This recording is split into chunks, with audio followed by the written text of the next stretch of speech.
Halo teman-teman, balik lagi. Dalam video kali ini yaitu kita akan belajar tentang uji regresi berganda dengan beserta tutorial-tutorialnya. Jadi, mari kita langsung lihat dan sampai habis. Oke, let's check it out tentang uji regresi berganda. Jangan sampai bosan ya teman-teman. Ini penting untuk kita pelajari bersama-sama. Dan banyak kepentingan yang harus kita perhatikan dalam belajar uji regresi berganda. Oke, yang pertama yaitu kita mengetahui tentang teori singkat multiple regression analysis. Menurut Sugiono, analisis regresi berganda atau multiple regression analysis merupakan analisis yang memiliki variabel independen lebih dari 2 terhadap variabel independen. Tujuan untuk mencari tahu hubungan di antara variabel independen dan variabel dependen. Pengujian regresi berganda dilakukan menggunakan aplikasi SPS untuk pengolahan master data dan menggunakan Microsoft Excel. Nah, di sini sudah tertunjuk sebuah data uji regresi berganda. Data yang digunakan pada sektor perbankan, di mana pada uji regresi berganda mencari pengaruh antara return equity ROE, operation profit margin OPM, dan net profit margin NPM terhadap dividend payout ratio or DPR. Itu bisa dilihat dalam sumber performance IDX. Dan pada ini gambaran penyelesaian uji regresi berganda.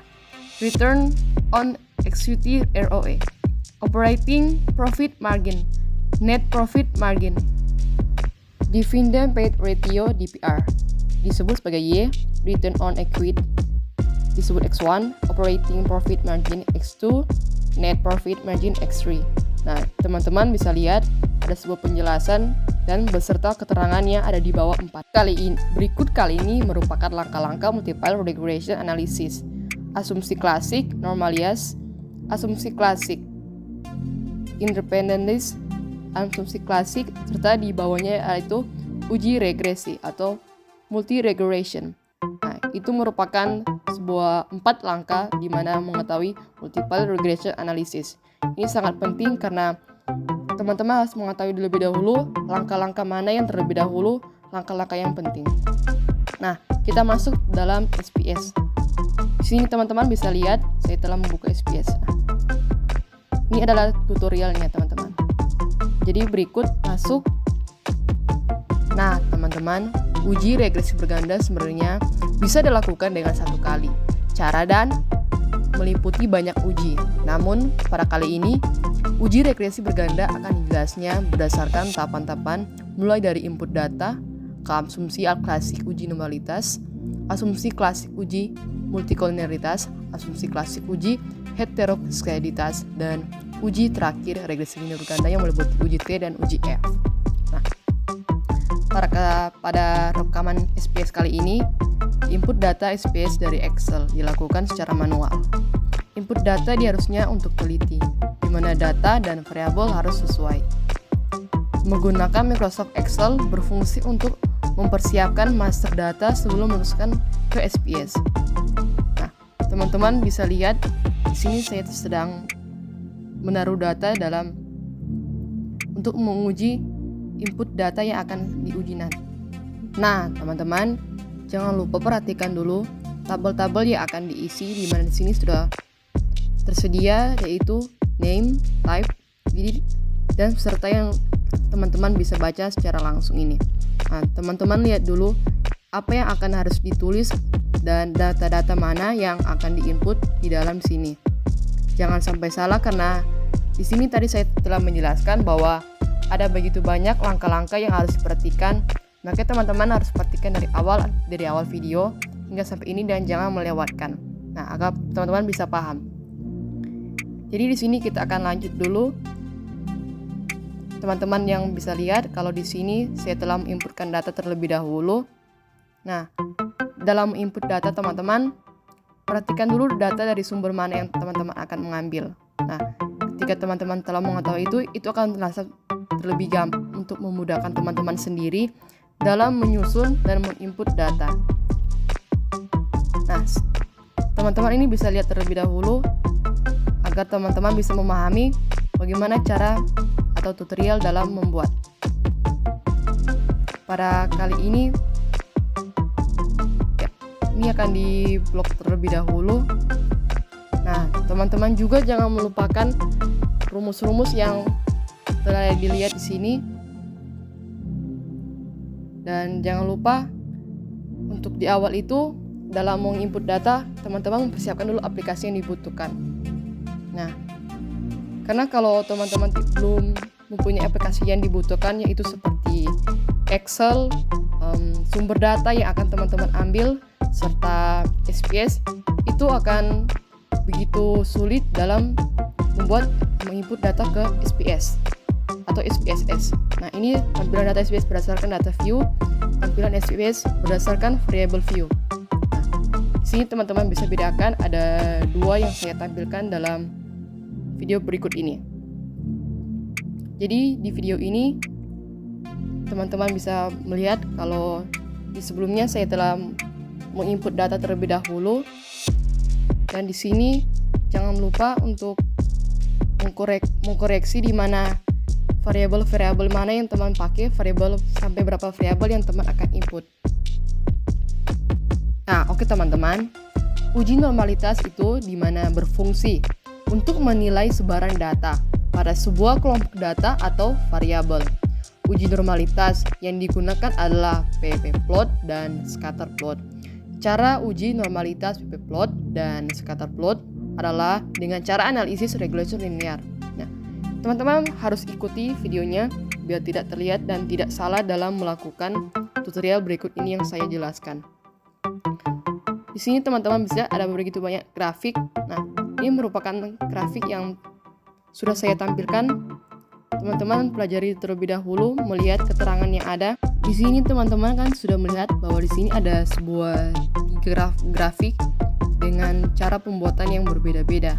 Di sini ada asumsi klasik normalitas, uji normal ppplot.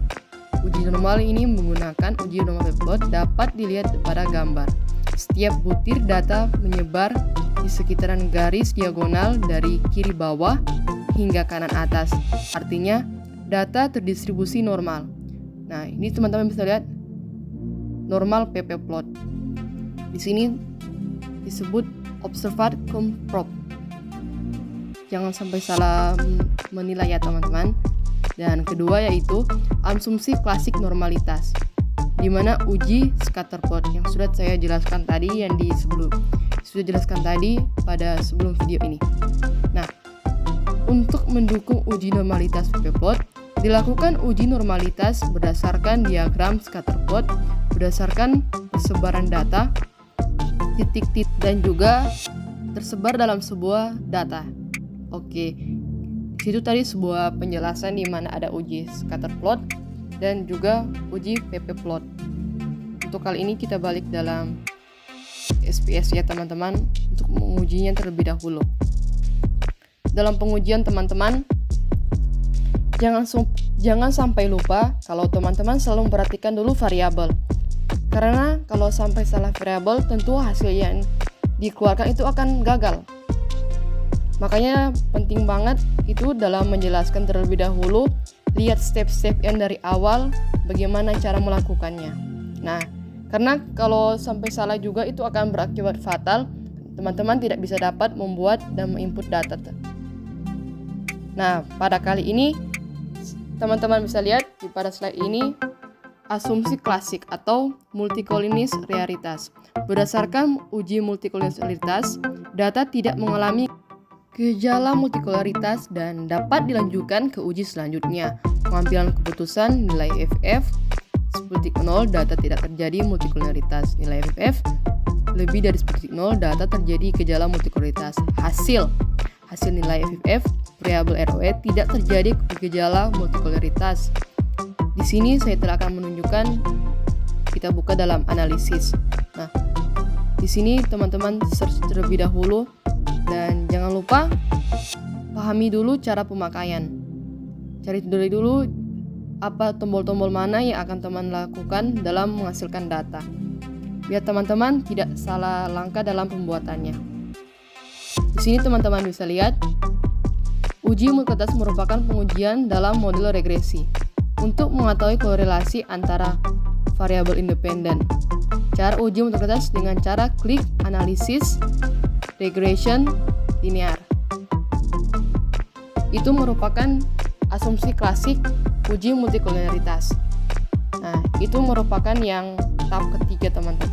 Yang sebelumnya sudah saya jelaskan di tahap-tahap sebelumnya, yaitu ada input data, asumsi klasik uji normalitas.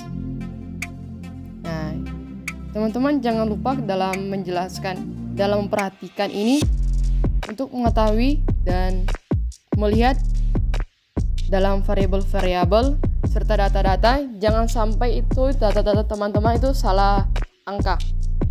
Karena salah angka juga akan berakibat fatal karena teman-teman mencari sumber data yang teman-teman input. Nah, kita pilih ini yang di paling bawah. Teman-teman bisa lihat di sini yang jelas. Habis itu jangan lupa tekan OK. Ya. Di sini sudah keluar teman-teman hasilnya. Bisa dilihat ini data-data yang sudah dilakukan dari hasil-hasilnya. Dan kita balik lagi, kita klik analisis. Setelah itu kita buka regresi. Nah, teman-teman pilih yang linear. Nah, setelah itu kita lihat, kita buka dulu, kita klik yang tanda panah. Pilih yang paling bawah, teman-teman, yang sudah teman-teman pilih yang di awal sebelumnya. Kita tekan tanda lagi. Setelah itu teman-teman lihat ya, yang di kedua itu tekan. Kalau sudah tekan akan muncul gambar seperti ini. Di setiap tombol ini teman-teman periksa terlebih dahulu. Itu dicek-cek terlebih dahulu apakah sudah benar dalam menginput data. Nah, centang itu kita mencentang, lalu kita tekan yang paling bawah, teman. Nah, setelah itu jangan lupa ditekan OK. Kita kembali lagi dan kita melihat di sini sudah ada hasilnya. Teman-teman bisa lihat di sebuah gambar. Kita klik ini. Di sini sudah muncul. Jangan lupa asumsi klasik heteroziksitas, pengambilan kaputas. Nilai SIG lebih dari 0,05, data tidak terjadi masalah bentrokalitas. Nilai SIG kurang dari 0,05, data terjadi masalah heterokalitas.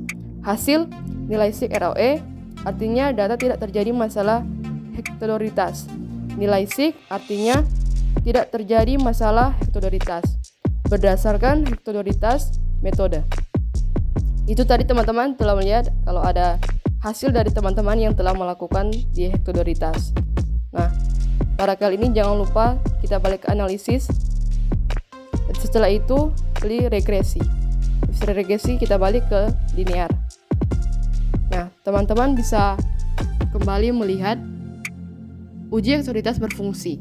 Di sini saya menjelaskan untuk menguji apakah di dalam model regresi terjadi ketidaksamaan varians dari residual satu pengamatan ke pengamatan lainnya. Uji heteroziksitas yang digunakan menggunakan metode Glaser, di mana langkah pertama ada mencari dua data residual dari 4 variabel.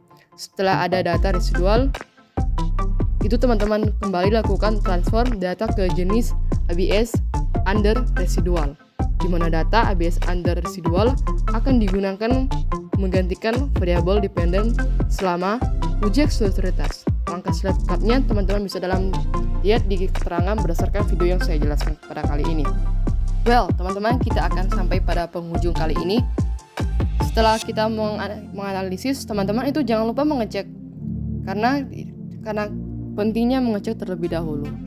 Yaitu kita kembali lagi kepada multiple regression analysis. Uji regresi multiply atau ganda pengambilan keputusan. Nilai SIG kurang dari 0,05, maka terdapat pengaruh antara variabel independen terhadap variabel dependen. Nilai SIG lebih dari 0,05, maka tidak terdapat pengaruh variabel independen terhadap variabel dependen. Hasil variabel ROF tidak terpengaruh. Nah, di sini multiple regression analysis. Pengambilan keputusan nilai SIG kurang dari 0,05, maka terdapat pengaruh antara variabel. Nilai SIG lebih dari 0,5, maka tidak terpengaruh variabel. Hasil variabel ROF tidak terpengaruh secara signifikan terhadap dependen. Variabel tidak terpengaruh secara signifikan terhadap dependent ratio atau 0,904 lebih dari 0,005 teman-teman.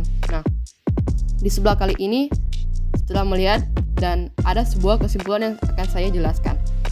Kesimpulan dari latihan regresi kali ini adalah pertama, variable return on adequate ref dan net profit margin tidak memiliki pengaruh terhadap revenue payout ratio. Berdasarkan uji asumsi klasik dan uji regresi linear berganda, variable operating profit margin tidak bisa dimasukkan dalam pengujian, dikarenakan variable OPM masuk ke dalam kategori excluded variable. Terima kasih teman-teman, dan semoga pada kesempatan kali ini bisa teman-teman pelajari dan pahami dengan baik, dan semoga selalu bermanfaat bagi kita semua. Dan terima kasih banyak, sampai ketemu di lain hari. See you friend!